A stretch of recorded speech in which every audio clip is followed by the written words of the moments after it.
ಕುಪ್ಪಳಿಸ್ತಾ ಇದ್ದಾರೆ.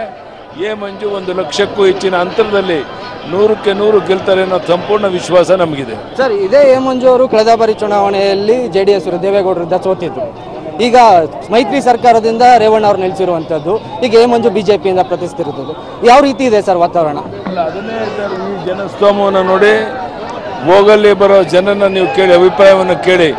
ಸಾಮಾನ್ಯ ಜನರ ಮನೆ ಮಾತು ಇವತ್ತು ಈ ಬಾರಿ ಮೋದಿ, ಈ ಬಾರಿ ಎ ಮಂಜುವನ್ನು ಗೆಲ್ಲಿಸಬೇಕು ಅಂತೇಳಿ ನಿಶ್ಚಯ ಮಾಡಿರುವಂಥದ್ದು ಎಲ್ಲ ಕಡೆ ಇಡೀ ಜಿಲ್ಲೆಯಲ್ಲಿ ಕಂಡು ಬರ್ತಾ ಇದೆ. ಅದಕ್ಕಾಗಿ ಈ ಉತ್ಸಾಹದ ವಾತಾವರಣವನ್ನು ನೋಡಿದಾಗ 100ಕ್ಕೆ 100 ಎ ಮಂಜು ಅವರು ಈ ಗೂಂಡಾಗಿರಿ ಮತ್ತು ಜನಹಿತವನ್ನು ಸಂಪೂರ್ಣ ಮರೆತು ಯಾವುದೇ ಕಚೇರಿನಲ್ಲಿ ನಮ್ಮದೇ ದರ್ಬಾರ್ ನಡಿಬೇಕು ಅನ್ನೋಂಥ ಒಂದು ಪ್ರವೃತ್ತಿ ಏನಿದೆ ಈ ಬಗ್ಗೆ ಬೇಸತ್ತಿದ್ದಾರೆ. ಎ ಮಂಜು 100ಕ್ಕೆ 100 ಈ ಬಾರಿ 1 ಲಕ್ಷಕ್ಕೂ ಹೆಚ್ಚಿನ ಅಂತರದಲ್ಲಿ ಗೆಲ್ತಾರೆ. ಸರ್, ಈಗ ರಾಜ್ಯದಲ್ಲೇ ತಗೊಂಡ್ರೆ 28 ಕ್ಷೇತ್ರಗಳಲ್ಲಿ BJP ಎಷ್ಟರಲ್ಲಿ ಗೆಲ್ಲುವಂತ ಗುರಿ ಇದೆ, ಹಾಗೆ ರಾಷ್ಟ್ರ ಮಟ್ಟದಲ್ಲಿ BJPಗೆ ಈ ಸಲ ಈಗಾಗಲೇ 10 ಬಾರಿ ಹೇಳಿದ್ದೇನೆ, ಕನಿಷ್ಠ 22 ಲೋಕಸಭಾ ಕ್ಷೇತ್ರಗಳನ್ನು ನಾವು ಗೆಲ್ತೇವೆ.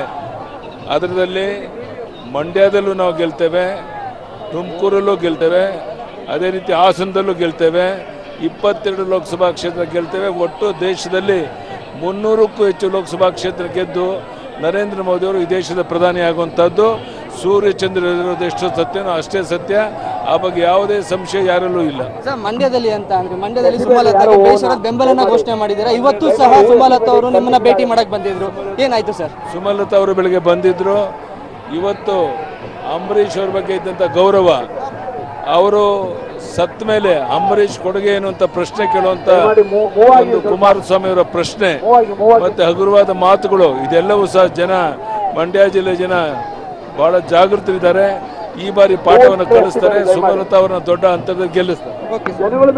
ಇದಿಷ್ಟು ಏನು ಯಡಿಯೂರಪ್ಪ ಅವರ ಮಾತಾಗಿತ್ತು. BJP ರಾಜ್ಯದಲ್ಲಿ ಮಾತ್ರ ಅಲ್ಲ, ಹಾಸನದಲ್ಲೂ ಸಹ ಸಂಪೂರ್ಣ ಬಹುಮತ ಬರುತ್ತೆ, ಎ ಮಂಜು ಅವರು ಗೆದ್ದೇ ಗೆಲ್ತಾರೆ ಅಂತ ವಿಶ್ವಾಸನ ವ್ಯಕ್ತಪಡಿಸಿರೋದು. ಕ್ಯಾಮ್ರಾ ಪರ್ಸನ್ ವೀರಣ್ಣ ಜೊತೆಗೆ ಮಾರುತಿ, ಪಬ್ಲಿಕ್ ಟಿವಿ, ಹಾಸನ. ಇದು ಹಾಸನದಲ್ಲಿ ಇವತ್ತು ನಾಮಪತ್ರ ಸಲ್ಲಿಕೆಯ ಸಂದರ್ಭ ತಮ್ಮ ಶಕ್ತಿ ಪ್ರದರ್ಶನ ಈ ಮೂಲಕ ಮಾಡ್ತಿದ್ದಾರೆ.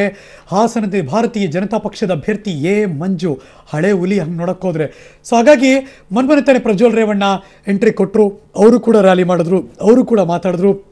ಅದಕ್ಕೆ ಸಡ್ಡು ಹೊಡೆಯೋ ರೀತಿಯಲ್ಲಿ ಸಾವಿರ ಜನ ಕಾರ್ಯಕರ್ತರನ್ನ ಸೇರಿಸಿ ತಮ್ಮ ಶಕ್ತಿ ಪ್ರದರ್ಶನವನ್ನು ಎ ಮಂಜು ಮಾಡಿದ್ದಾರೆ. ಮೆರವಣಿಗೆ ಹೊರಡ್ತಾ ಇದೆ.